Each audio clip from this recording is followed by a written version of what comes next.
আসসালামু আলাইকুম রহমতুল্লাহ। আহ, প্রিয় দর্শক, আজকে আপনাদেরকে একটা রিভিউ দেখাচ্ছি। আমার এক ভাই, ওনার বাড়ি কোথায়? বাড়ি গাইবেন্দা। বাড়ি গাইবান্ধা। ভাইয়ের বাড়ি গাইবান্ধা। আমি আসলে ওনাকে সেকেন্ডারি ইনফার্টিলিটির জন্য ট্রিটমেন্ট দিয়েছিলাম। হ্যাঁ, তো সেকেন্ডারি ইনফার্টিলিটির জন্য ট্রিটমেন্ট দিছি। ওনার স্ত্রী বাড়িতে থাকে। তো আমার সাথে মোটামুটি মোবাইলে ফোন দিয়ে কথা বলাই দিছে ওনার স্ত্রীর সাথে। আমি প্রায় সম্ভবত 1 ঘন্টার মতো, না, প্রায় 1 ঘন্টার কাছাকাছি আর কি। 1 ঘন্টা হবে না, 1 ঘন্টার কাছাকাছি অনেকক্ষণ আলাপ আলোচনা কইরা তারপরে আমি ওনার সাথে কথাবার্তা বইলা আমি ঔষধ দিয়েছি।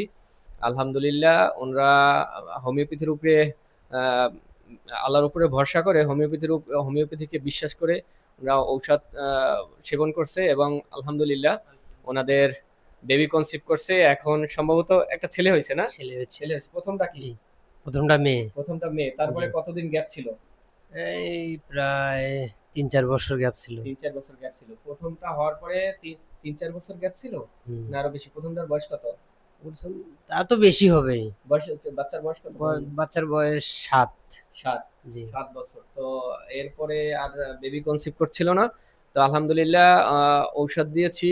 তো ঔষধ সম্ভবত 2 মাস না 3 মাস খাইছে, এরকমই হবে মনে হয়, জি। না?